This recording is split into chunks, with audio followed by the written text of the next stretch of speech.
Hey guys! For today's project, we are going to be talking about an artist named Andy Warhol. My artwork hanging up next to me is actually a piece that I did in high school, which was inspired by Andy Warhol in the movie Tangled. So if you've ever seen Tangled, I did Rapunzel's tower and all these different colors of the same picture. That was the part that was inspired by Andy Warhol. If you notice my shirt, it's also an Andy Warhol inspired shirt. If you have never heard of Andy Warhol, I'm sure you've probably seen some of his pictures. So, Andy Warhol was very famous, known for pop art. He's considered like the father of pop art. He's the one who really made it popular. We've already talked about pop art with a couple other artists. We talked about Oldenburg, and we also talked about Roy Lichtenstein. And for today's project, we're actually going to use some of the techniques we used with making the Roy Lichtenstein project to make our project with Andy Warhol. Now, Andy Warhol, he was most known for taking ordinary things and turning them into art. Like he has a picture of a banana that became pretty famous, dollar signs, things like that, and soup cans. He has one work of art where he took soup cans and he just copied them over and over and over and over and over again, and each one just has one tiny little difference. I think they all have a different, they're all a different flavor of soup, but at a quick glance it just looks like 52 soup cans over and over again. He's also really well known for his Marilyn Monroe paintings. He became really fascinated with her, I believe right after she died, I'm pretty sure. It's in the presentation, I can't remember off the top of my head. But he became really fascinated with her, and he would make pictures of her and he would just redo it over and over again using different colors and things like that. At first, his art wasn't taken very seriously. He actually started out designing things for fashion magazines, and then he wanted to make real art, and he wasn't taken seriously at first with what he was doing. It took a while, but now, today, he's incredibly famous. He was also a photographer, fun fact. So, for this project, you are going to need 2 pieces of paper. You'll want some pencils, and then you'll want something to color it in with. Now, usually whenever I do Andy Warhol, we actually do a printmaking project, but I doubt most of you have access to stuff for the printmaking. If you want to do that, all you have to do is you can take a styrofoam plate and you can draw into it, and then you can paint over it and then just stamp it over and over again. That would probably be the easiest way to do that at home. But for what we are going to be doing is we are going to be drawing something and tracing it and then coloring it in all different colors. So first thing I'm going to do is I'm actually going to take my paper and I'm going to fold it into fourths. So I'm going to fold it in half once and twice. The reason I'm doing this is just so that way I don't draw something too big. I want to put it onto this paper and have it fit each section nicely. If I draw it too big, they would overlap, or if I draw it too small, then it'll look kind of awkward. So I'm just going to fold it into fourths and then open it up.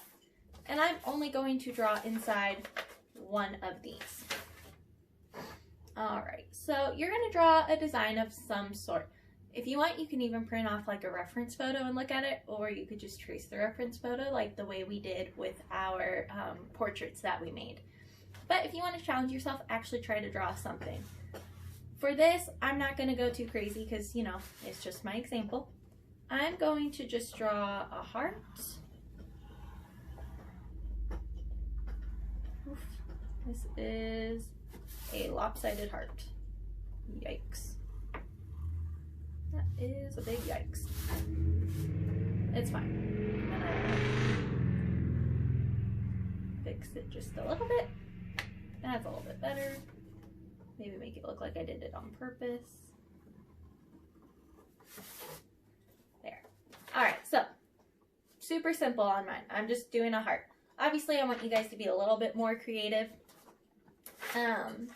On the back side, remember, you're going to take a pencil and you are just going to scribble all over wherever you will be drawing down on.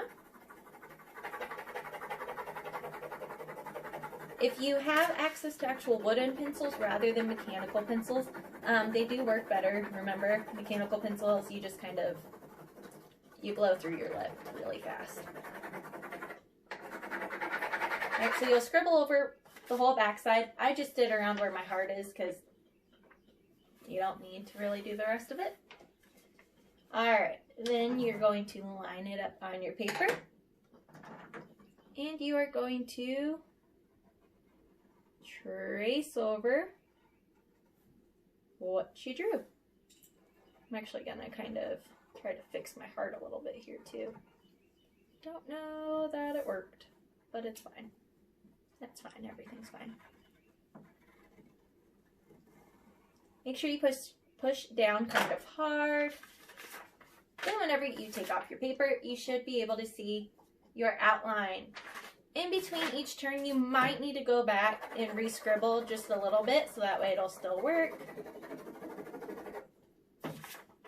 And then you're going to line it up in the next section and do it again. Make sure that you line up like your edges of your paper. Make sure they're nice and lined up. Whenever you're doing like this top corner, whenever you're doing the top corners, make sure that the sides are lined up. Same over here. Make sure this top and the back page are lined up. The sides are lined up. Then whenever you do the bottom, make sure that you have it pushed up all the way against the side. And then make sure this fold is lined up with the bottom of this paper. And make sure you hold your paper while you are drawing. You don't want it moving around on you and making things all complicated.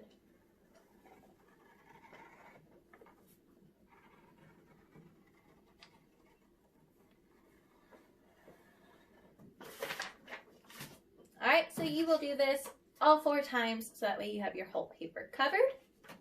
Then once you have all 4 of your designs drawn, then you may color them in. And you can color them in using highlighters, you can use markers, pencils, crayons, colored pencils, whatever your heart desires.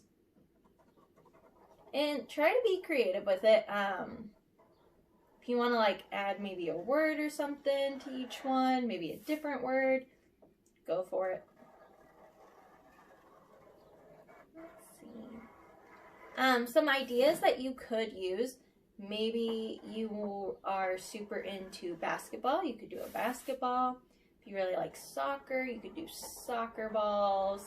If you like music, maybe you do music notes, or you do your instrument that you play if you're in a band.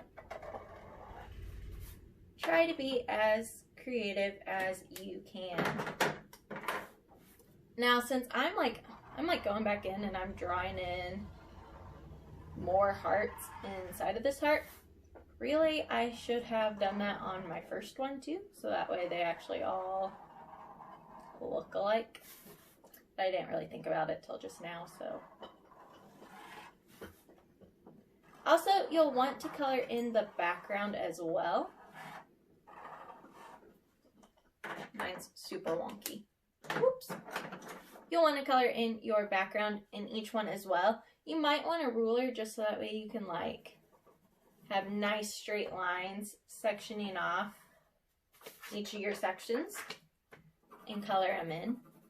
It'll just help really unify everything and make it look like it's all one piece, and it'll help like show that you're really trying to make an Andy Warhol piece as well.